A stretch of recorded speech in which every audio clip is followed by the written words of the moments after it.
In the beginning was the Word, but some words were never meant to be spoken aloud. What if I told you that buried beneath 2,000 years of silence lies a truth so terrifying, so sacred, that even the angels tremble to record it? What if the greatest act of divine justice ever carried out wasn't against demons or devils, but against the women who loved them? Tonight, we pull back the veil on a mystery that has haunted the spiritual realm since the days before the flood.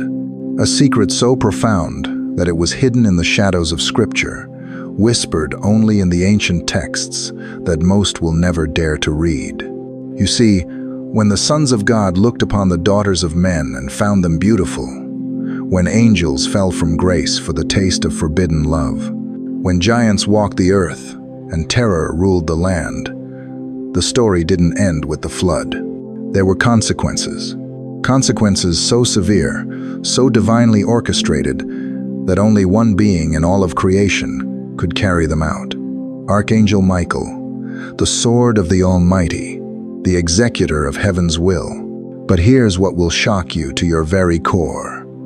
Michael's most devastating act wasn't against the fallen angels themselves. It was against their wives. The human women who chose passion over purity, who embraced the forbidden, who gave birth to nightmares. What happened to them after the waters receded? Where did they go when the earth was cleansed? The answer will send chills through your spirit, because they didn't simply disappear. They were transformed. Have you ever wondered why ancient sailors spoke of sirens in the deep?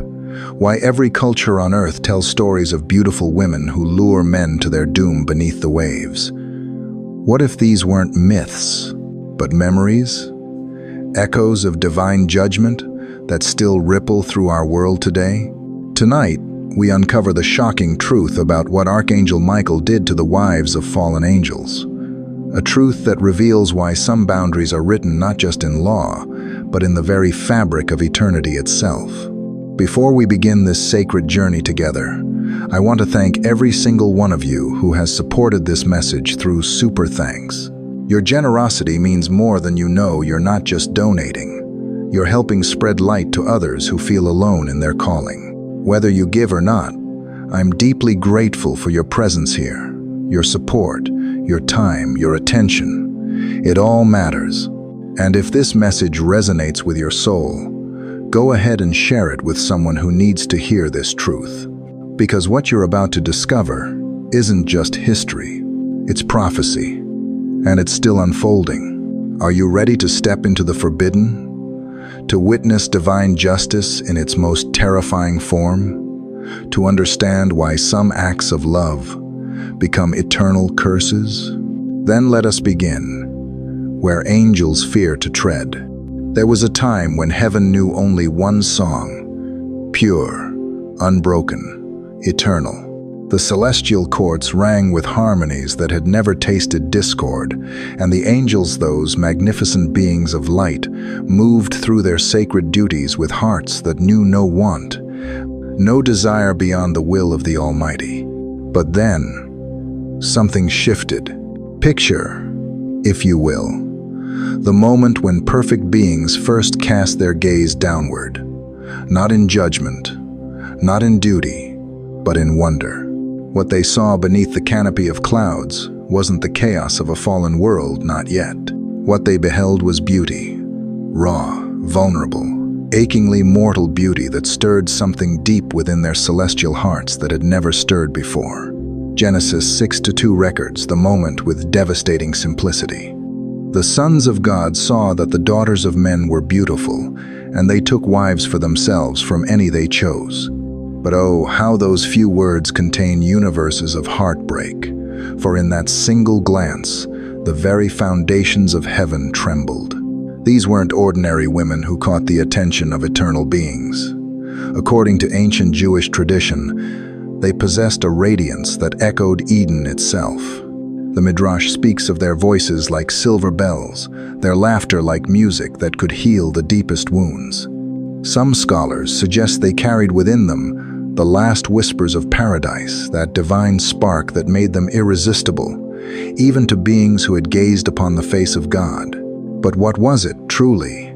that made angels abandon eternity for a moment of mortal love? Was it their tears that shimmered like starlight? Their smiles that held mysteries the heavens had never known? Or was it something deeper, the beautiful fragility of humanity itself, so fleeting, so precious, so utterly different from the endless perfection of celestial existence? The Book of Enoch, that ancient text whispered in hushed reverence through Orthodox traditions, tells us that these angels were the watchers, the holy ones appointed to guard and guide humanity. Day after day, they observed the daughters of men tending gardens, singing lullabies, weaving stories by firelight. And with each passing dawn, their hearts grew heavier with a longing they didn't understand. Imagine the weight of that first forbidden thought in a mind created for pure worship. Picture the moment when beings who had never known once suddenly burned with desire. It wasn't mere attraction. It was a cosmic violation of order itself. Love, that most sacred of emotions, became the very instrument of divine rebellion. The ancient rabbis teach us that desire unchecked becomes a fire that consumes not just the heart, but the very soul. And these angels, these sons of light, found themselves choosing the temporary warmth of human embrace over the eternal flame of divine presence. In that single glance, that one forbidden look, the perfect order of creation began to unravel. Heaven would never sound the same. The harmonies grew discordant. The light grew dim, and the women below, going about their simple, beautiful lives, had no idea they had become the unwitting catalysts for the greatest fall since Eden. But this was only the beginning. For when divine beings cross boundaries meant to remain sacred, the consequences ripple through eternity itself. And what began as love would soon birth something far more terrifying than heaven had ever imagined. Has temptation ever changed the course of your destiny? Tell us below. They were not witches practicing dark arts in hidden caves. They were not temptresses weaving spells under moonlight. They were mothers humming lullabies to sleeping children. They were singers whose voices carried across wheat fields at harvest time. They were dreamers who watched clouds drift across endless skies and wondered what lay beyond the horizon. They were beautifully, tragically human. Picture Sarah, grinding grain as dawn broke over her village, her laughter echoing through stone walls as her children played at her feet.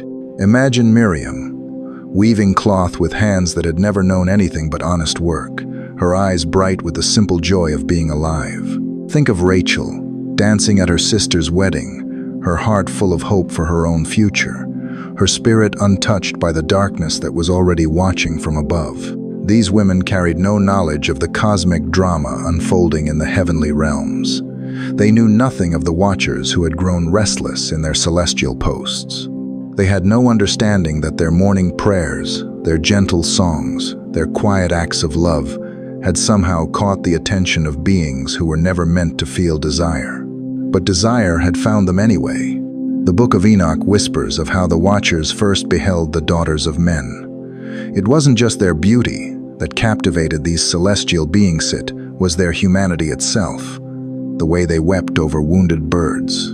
The way they laughed until tears streamed down their faces. The way they loved with a fierce tenderness that angels, in all their glory, had never experienced. And so the question echoes through eternity. Could you have resisted such love? When the watchers descended, they didn't come as conquerors. They came as suitors. They arrived clothed in light that made the sun seem dim, their voices carrying melodies that made nightingales fall silent in shame. They spoke words of devotion that no earthly man could match, made promises that seemed to unlock the very mysteries of existence. Imagine standing in your garden at twilight, and suddenly the air shimmers.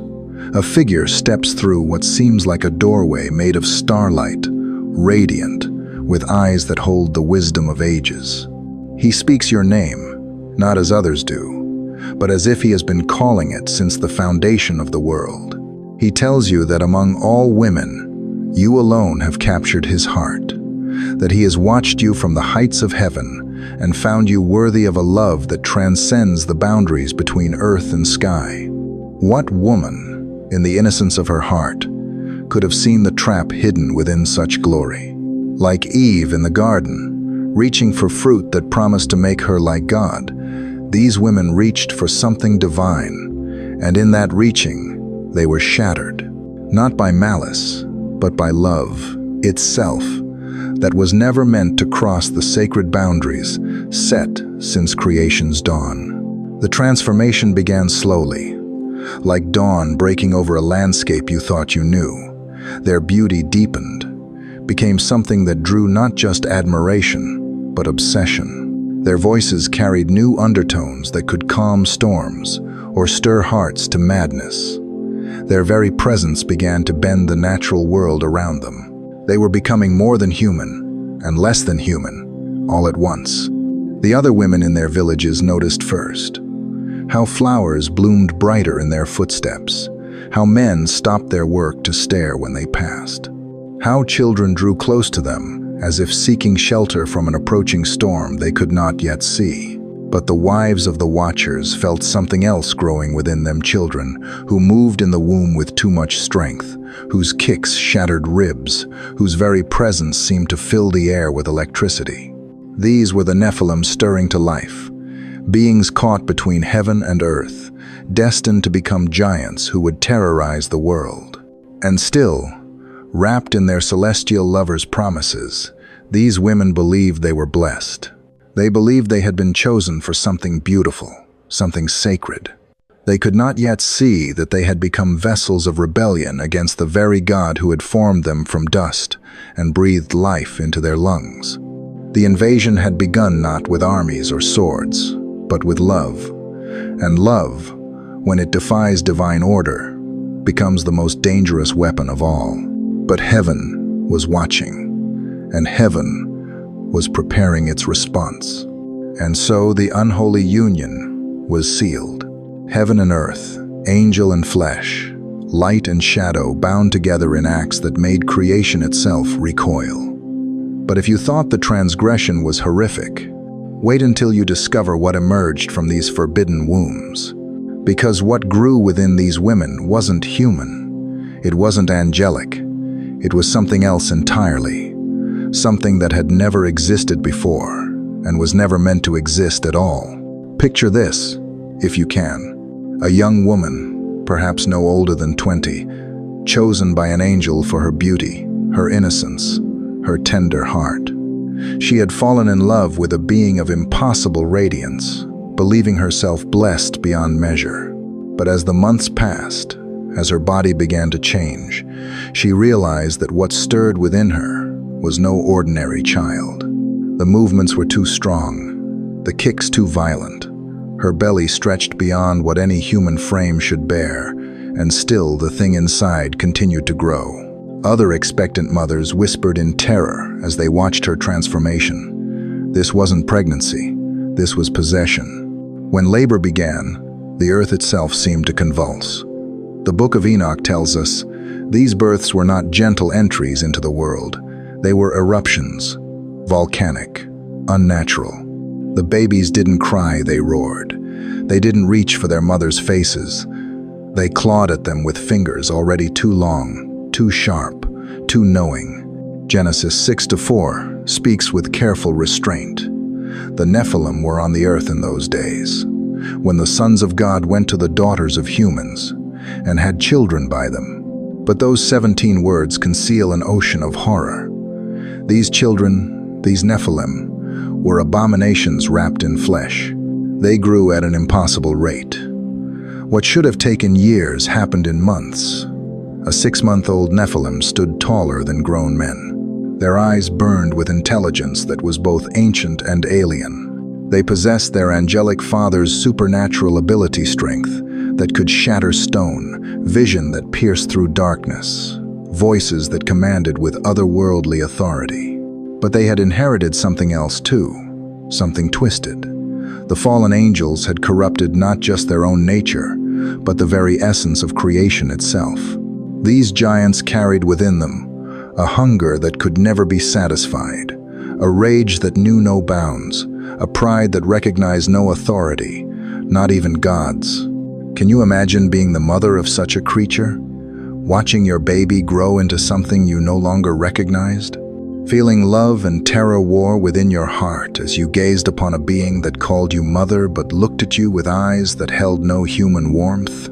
The ancient texts whisper that these mothers tried to love their monstrous children. They sang lullabies to giants who could crush them with an embrace.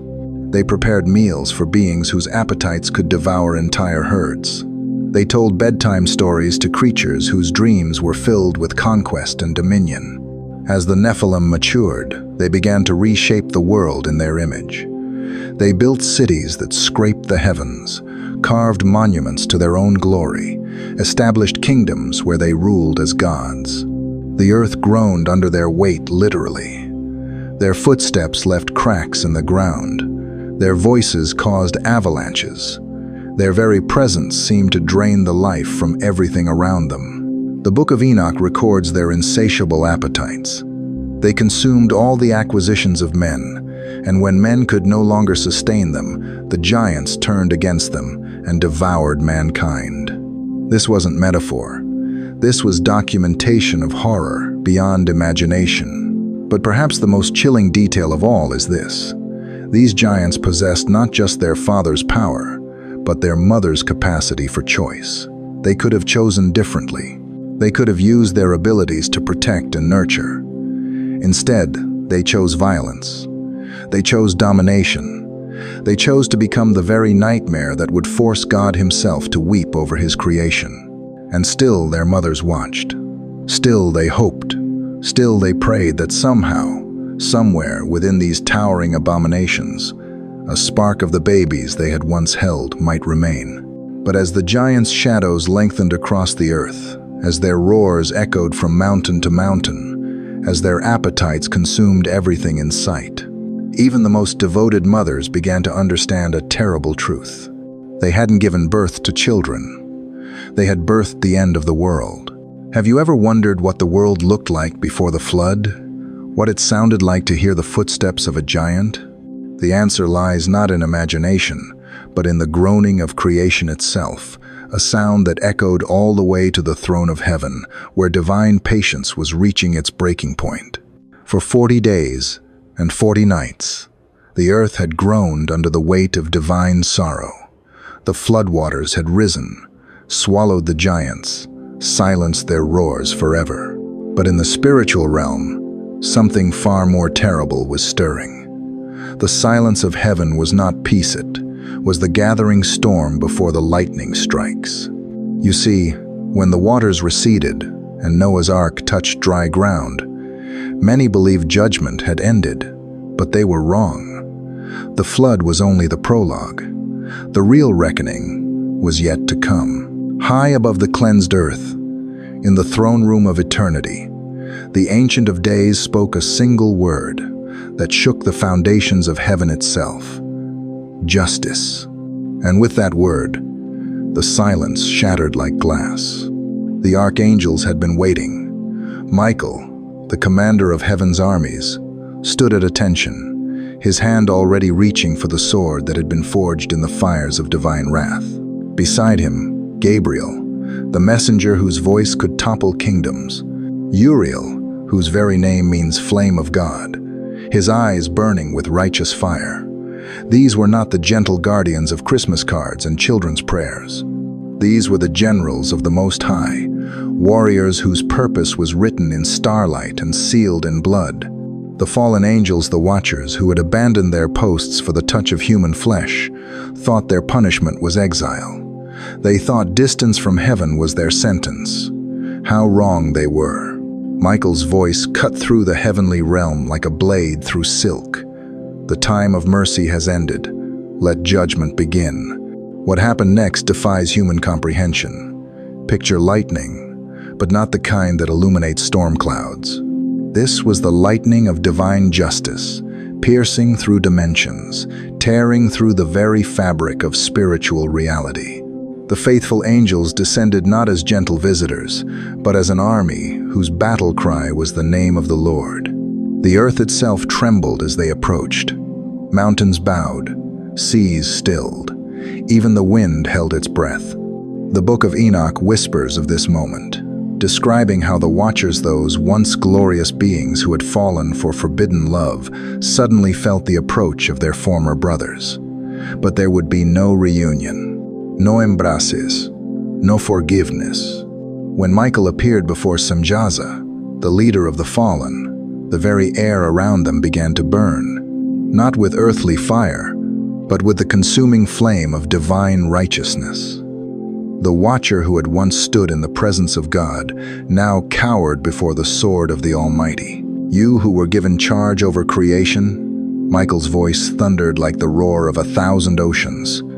You who were trusted with the secrets of heaven, you have defiled both realms. Your judgment is not delayed, it is perfectly timed. One by one, the Watchers were bound, not with chains of iron or steel, but with bonds forged from their own rebellion, links made from every moment they had chosen desire over duty. The earth opened beneath them not mere caves or caverns, but spiritual dungeons that exist beyond the reach of time itself. As Jude tells us, and the angels who did not keep their proper domain, but left their own abode, he has reserved in everlasting chains under darkness for the judgment of the great day. But here's what most never realized: the binding of the Watchers was only the beginning. As Michael stood over their imprisoned forms, his gaze turned towards something else, someone else. The human women who had chosen to love the forbidden, the mothers of the Nephilim, the wives of fallen angels. They had survived the flood, but survival was not salvation.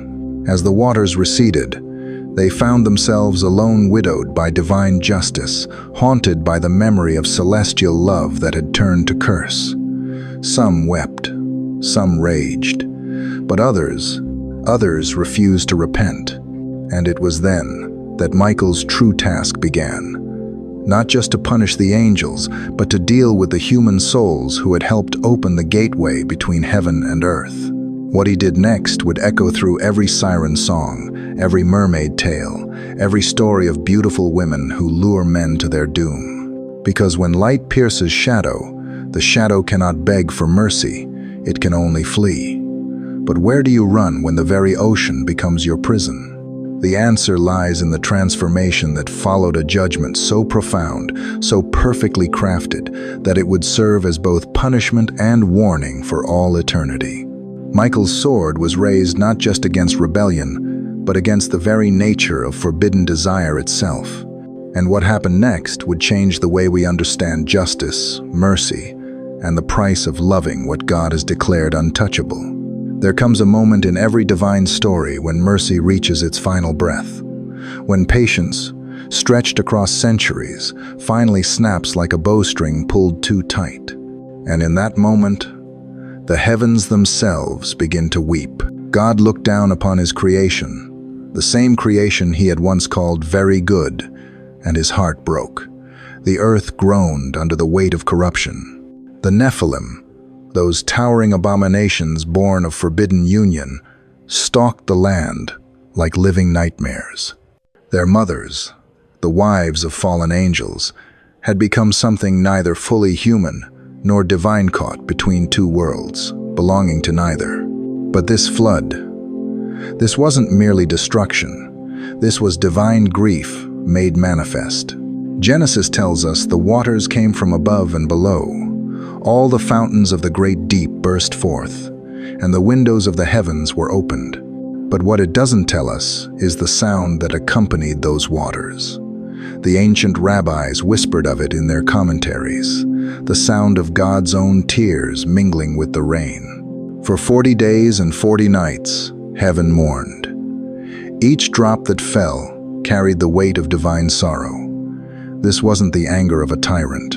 This was the heartbreak of a father watching his children destroy themselves through choices he never intended them to make. And oh, the sounds that rose to meet those falling tears. The Nephilim, those giants who had terrorized entire civilizations, suddenly found their immense strength worthless against the rising tide. Their voices, once thunderous with arrogance, now cracked with something they had never known before: fear. They scrambled toward the highest peaks like children fleeing shadows, their massive hands clawing at stone and earth, desperate for any salvation that would not come. But perhaps more haunting still were the cries of the women. These daughters of Eve, who had tasted heaven through forbidden kisses, now felt the weight of their choices as the waters rose around their feet. Some called out to their angelic husbands, but those celestial beings could offer no rescue.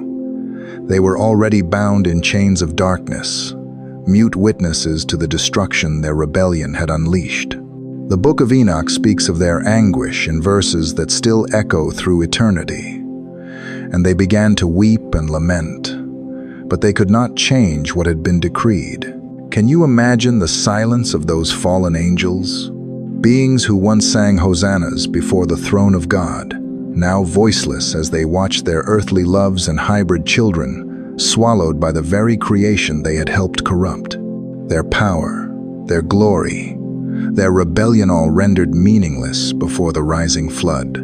Yet in the midst of this cosmic tragedy, one vessel remained untouched. Noah's Ark didn't just float upon the waterset, was carried by divine hands through a sea of judgment. Inside those wooden walls, the sounds of destruction were muffled but not silenced. Noah and his family could hear the cries, the pleading, the desperate pounding of fists against the ark's sealed door. But Genesis 7:16 contains perhaps the most chilling verse in all of Scripture. Then the Lord shut him in. God himself sealed that door. Not Noah, not an angel. The Almighty closed it with his own hand, and once closed, it would not open again. Mercy has a deadline, and that deadline had passed. The floodwaters rose higher than the tallest mountains. Every breathing thing that walked upon dry land perished. The hybrid race was erased. The corruption was cleansed.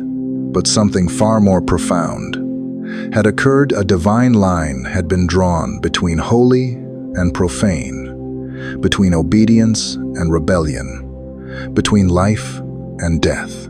As the waters began to recede and the ark settled upon Ararat, the silence that followed was deafening. The earth had been baptized in sorrow, and what emerged was a new world done that would remember the cost of crossing divine boundaries. But the story wasn't over, because while the Nephilim had drowned and the earth was cleansed, the wives of the fallen angels, they had not simply perished. Their judgment was yet to come. And Archangel Michael, the sword of divine justice, was already preparing to deliver a punishment that would echo through the ages.